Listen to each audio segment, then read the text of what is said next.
বন্ধপ্রতি ছিল, অনেক আন্দোলন হয়েছে, কেউ বলতে পারেনি। আল্লাহ শকর, এই গুনাহগারের ওসিলায় আল্লাহ করে দিয়েছেন। জোরে বলুন সুবহানাল্লাহ। আমি জানতে চাই যে এতক্ষণ যা আলোচনা করলাম আমার কথাতে ভাষাতে ব্যবহারে আমার কি মনে হচ্ছে, আমি আপনাদের ঘরে নবীর থেকে সরাতে চাইছি না জুড়তে চাইছি? এটা আওয়াজ দিয়ে বলবেন।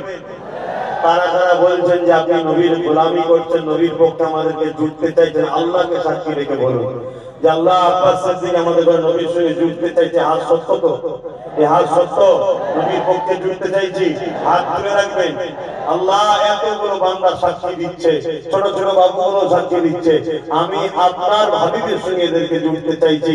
আল্লাহ আমার এই গোলামিকে আপনি কবুল করে নেন। বলুন আমিন। আরো জোরে বলুন আল্লাহুম্মা আমিন। আমিও দোয়া করি আল্লাহ যেন আপনাদের ঘরে নবীর গোলাম হিসেবে খাতায় নাম লিখে দেয়। জোরে বলুন সুবহানাল্লাহ। জান্নাত বানিয়েছেন কে? জান্নাত বানিয়েছেন কে? কাদের জন্য বানিয়েছেন? না, রাসূলুল্লাহর গোলামদের জন্য। জোরে বলুন সুবহানাল্লাহ। এটা মাথায় রাখবেন, রাসূলুল্লাহর গোলামদের জন্য, যাকে বাংলা ভাষায় আমরা বলি ঈমানদার। জোরে বলুন সুবহানাল্লাহ। ঈমান আছে, আমল আছে, তার জান্নাতের কোয়ালিটি আছে। অনেক ভিআইপি জায়গায় থাকে, জান্নাতের মধ্যে সব এক নাকি না, গ্রুপ আছে, A group, B group, C group, quality আছে। যেমন আমাদের সমাজে 5 স্টার 7 স্টার 6 আছে না, বুঝে বাজারে বলছে জান্নাতেও ভাগ আছে। খাজা হুজুর জান্নাতে যাবে ইনশাআল্লাহ, আমিও যাব, এক নাকি? এই আমি ইনশাআল্লাহ যাব বলি তো আপনাদের কষ্ট হলো? আমি আল্লাহর রহমতের উপরে ভরসা বেশি করি গজবের থেকে। আল্লাহর রহমত বড় না গজব বড়? তাহলে রহমত যখন বড় করে জান্নাতে রাখতে বড়। জোরে বলুন সুবহানাল্লাহ। তা আপনারা জান্নাতে যাওয়ার আশা রাখেন না? তাহলে আপনারা আশা করলে ফতোয়া হয় না, আমি আশা করলে ফতোয়া হচ্ছে। ইনশাআল্লাহ আল্লাহ চাই আমি জান্নাতে যাব, ইনশাআল্লাহ আল্লাহ চাই আমি জান্নাতে, ইনশাআল্লাহ আল্লাহ চাই আমি জান্নাতে যাব। বলুন ইনশাআল্লাহ আপনারাও আল্লাহ জান্নাত করবেন। বলুন আমিন। কিন্তু খাজা হুজুর জান্নাতে যাবে, আমার মুরাদে জামান জান্নাতে যাবে, আর আমরাও ইনশাআল্লাহ আল্লাহ চাই যাব, এক জায়গায় হবে না। কোয়ালিটি কি এক হবে? হ্যাঁ, দেখা সাক্ষাৎ হবে, কিন্তু ক্যাটাগরি ভাগ থাকবে। কারণ তারা ঈমানদার যেমন আমলের সাগর তৈরি করেছে। জোরে বলুন সুবহানাল্লাহ। আমাদের ঈমান যেন মজবুত থাকে, আমলে যদি কিছু ঘাটতি হয় আল্লাহ মাফ করে দেবেন। তাহলে ওয়াকাফ আল্লাহর জন্য, মসজিদ আল্লাহ, মাদ্রাসা নবীর ঘর, কিন্তু ওটাও তো আল্লাহরই। কবরস্থান ইসলামের, অবশ্যই ইসলামের মানে তো সবই তো আল্লাহ নাকি? তাহলে সেই জায়গায় এর জন্য আমাদেরকে সংগঠিত করতে হবে না? জোরে বলুন। আজকে কোন ক্ষমতাশালী ক্ষমতার জোরে সরকারি মাদ্রাসা কোনো যদি কোরআন পড়া বন্ধ করে দেয়, তাকে সাপোর্ট করা হালাল হবে না হারাম হবে? এই জোরে বলেন। তার বিরুদ্ধে লড়াই না করলে ঈমান থাকবে? কথা বলেন, কথা বলেন, কথা বলেন, কথা বলেন।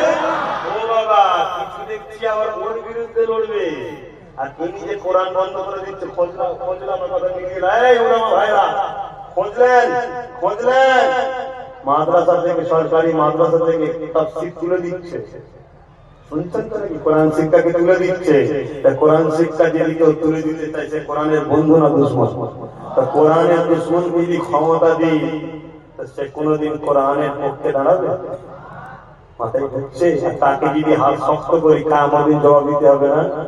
কিছু কিছু আমার ভালোবাসার মানুষ আমার সঙ্গে জুড়ে থাকে, আমাকে ফটো তুলে আমার সঙ্গে থাকে, ভালোবাসার লোক ছোট করছি না কাউকে। এরকম কত ফটো আছে আমার সাথে, কে জানে, কমিটি কে জানে ভাই, ঠিক না? কত জায়গায় যে মুসাফা করছে, অন্যজনকে বলেছে ক্যামেরা রেডি করে রাখ, মুসাফা করছে। এরকম কত ভালোবাসার লোক আছে, তাদের মধ্যে থেকে একটা দুটো দেখছি এখন গাদ্দারি করছে, বেরিয়ে যাচ্ছে। বলুন, গাদ্দার বেরিয়ে গেলে আমাদের অসুবিধা আছে? এই গাদ্দার বেরোলে অসুবিধা আছে? আওয়াজ দেবেন, অসুবিধা আছে? আমি আপনাকে শুনিয়ে দিই, গাদ্দারকে কি ইসলাম মাফ করেছে? গাদ্দারকে ইসলাম মাফ করেছে? গাদ্দারকে ইসলাম মাফ করেছে?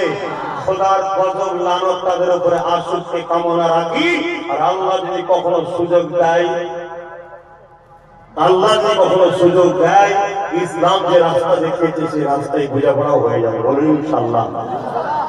যদি খুব অসুবিধে হয়, খুব চাপের মধ্যে থাকিস, তুই ক্লিয়ার হয়ে যা, না এদিকে আছি না ওদিকে আছি, তাহলে গাদ্দারি করবি কি? কথা ঠিক না ভুল? আর গাদ্দারের মা নাই। আর যে গাদ্দারি তোমার নবীর বংশের ছেলেদের সাথে করতে পারে, সে তোমাদের সঙ্গে গাদ্দারি করতে সময় লাগবে? ভয় যার দিনে আল্লাহ নাই, তাকে যাই ভয় দেখাও সে ভয়টা ভয় হয়। কথা মাথায় থাকবে। তাহলে ওয়াকাফ আমাদের আল্লাহর পক্ষ, এটাই তো নাকি? আল্লাহর সম্পদ ওয়াকাফ, তার উপরে কেউ হস্তক্ষেপ করবে, সে যেই হোক ছেড়ে দেওয়া হবে। আন্দোলন গণতান্ত্রিক প্রক্রিয়ায় হবে, এবং লোহা কাটতে গেলে কি লাগবে? তাহলে আগামী দিন অকাপকে বাঁচাতে গেলে যারা বিল তৈরি করে অকাপ মিটাতে চাইছে, আমাদের লোক তৈরি করতে হবে ওখানে বিল ছুড়ার জন্য। এই কথা বুঝতেন না, বলেন না, মাথায় থাকবে। বিছানে মুনাফিক এসে কি বলবে? এরকম করিসনি, এই হয়ে যাবে, ওই হয়ে যাবে। কোনো গাদ্দারের কথা শুনবেন না। একটাই কথা, বাঁচাবার মালিক আল্লাহ, মারার মালিক আল্লাহ, ইজ্জত দিবার মালিক আল্লাহ, বেইজ্জতি করার মালিক আল্লাহ। যদি তুমি হকের পক্ষে থাকো, পৃথিবীর দুশমনের বিস্ফারো আল্লাহ তোমাকে বাঁচাবার জন্য যথেষ্ট। জোরে বলুন সুবহানাল্লাহ, আরো জোরে বলুন সুবহানাল্লাহ। কি পারে না আল্লাহ? তুমি হকের পক্ষে থাকবে, আর কথা নাই। সালাম দেবো, দোয়া করবো, ইয়া নবী